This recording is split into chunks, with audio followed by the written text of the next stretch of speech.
Immortalis by Andy Smilie.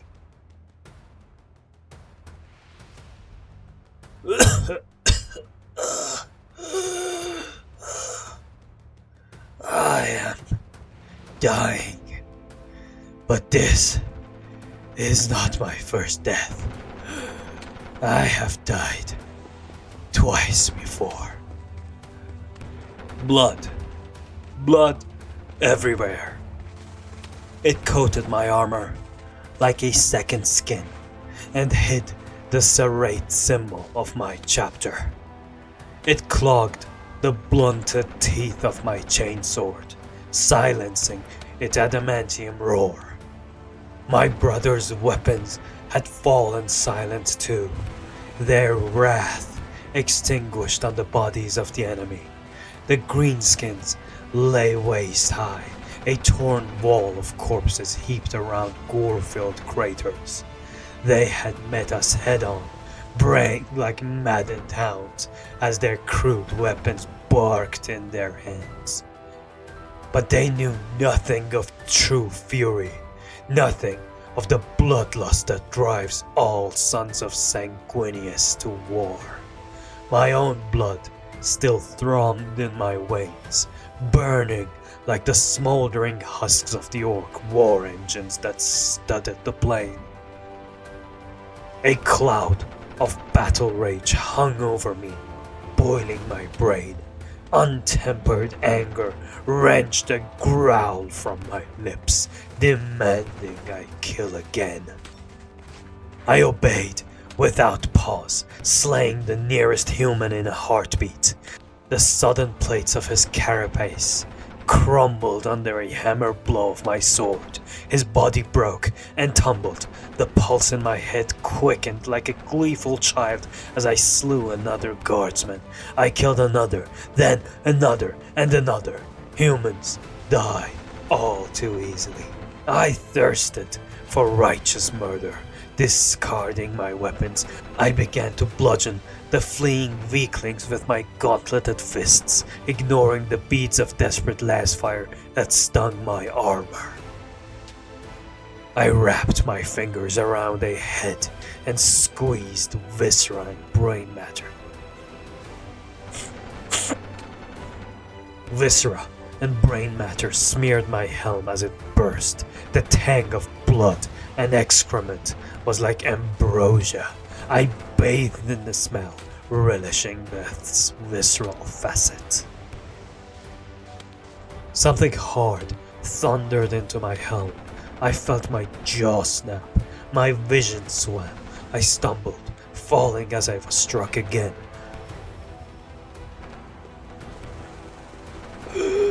I had long believed that in death, darkness would claim me.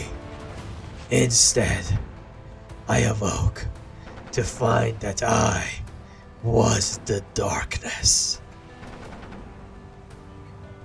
Clad in night black armor, I stood maglocked in place, trapped in a plummeting drop pot. Red saltires daubed my pauldrons and greaves, marking me out as one of the damned. A polishing chapter symbol was the only sign that I had once stood among the flesh terrors. 9 of my new brothers were with me, their optics slashed crimson holes in the gloom. They growled in sympathy with the rumbling drop pot. A vicious snarl guttered from my own throat, a bestial noise I did not recognize. I felt my muscles bulge beneath my armor, swelling with the urge to rend, to maim, to kill. The altimeter above my head spun down towards 0. For an instant, I saw it spin in reverse, counting upwards, faster and faster. It tallied the lives I had taken, and those I surely would. The pod shuddered as its ferrite petals slammed into the earth, releasing from my bonds. Released from my bonds, I rushed forwards, driven by my thundering hearts down the ramp and out into the jagged light of battle. The enemy were everywhere. Lithe warriors in porcelain armor fought with swords that crackled with azure lightning. Others, in thicker segmented battleplate as dark as my own, fired explosive volleys into the distance. The porcelain aliens shrieked a battle cry and charged towards us. I snarled, hatred bursting from my throat in rumbling waves. I could smell their fear, taste their dread at our arrival, and hear the weak thrum of their alien hearts. My sword arm rose and fell, possessed of its own murderous mind as I cut and hacked with a vigor I had never known. Orphaned limbs and broken torsos rained against me like a fleshy storm as I ripped through their ranks. My wrath was unceasing. They would all die. I would kill them. Blood pooled in my mouth as a crackling sword spared my primary heart. Blood pooled in my mouth as a crackling sword speared my primary heart. Darkness took me. Yet, I was not dead. I was reborn, gifted a new life as death incarnate. Tortured fragments seared my mind as I awoke entombed. Nightmare remembrances of neural drills, bone saws and sacks of biofluid that had hung above me like a puppet strings. The chapter's sanguinary priests and techmarines had interred me within the adamantium womb of a dreadnought. A burning memory haunted me, the impotent rage I'd felt while strapped to their workbench. I screamed. A metallic roar sounded in place of my voice. My mortal form was shattered, my vocal cords long since atrophied. My world had been reduced to snatches of data bundles, fed to my brain through the sarcophagus's sensoria.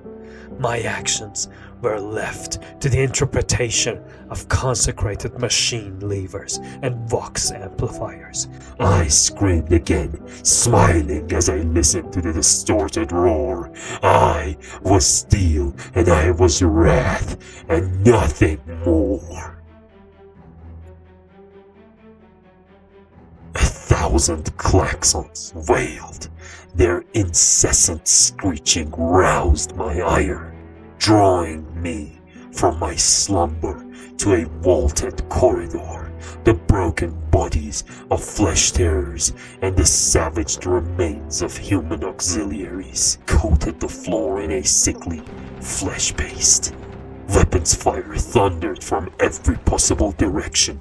I growled in response, slamming the massive power fists attached to my adamantium torso into the wall. I powered into an adjoining corridor, crushing the protruding vertebrae of a dozen creatures beneath the rigid plates of my feet. I roared, elated as my audio receptors replayed the snap of Xeno's spines, looping the sound into my cortex.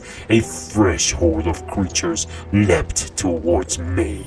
I caught one in my fist and pulped it with a thought, while flames spat from my other, washing away the rest of the brood and cleansing the corridor of their sickening taint. A growl sounded from behind me. I turned, though not quickly enough.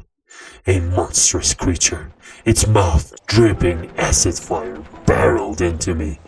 It mewed in pain as my fist struck its face, but continued to press me into the wall. Its claws, each as long as I was tall, tore into me, yet I felt no pain as it pulled back from the embrace, bisecting me in one fluid twist. My ruined sarcophagus thudded to the floor, like the spent shells of some mighty siege cannon. My power cell is damaged. My brain function will soon cease. I shall not awaken from this final death. And I am glad.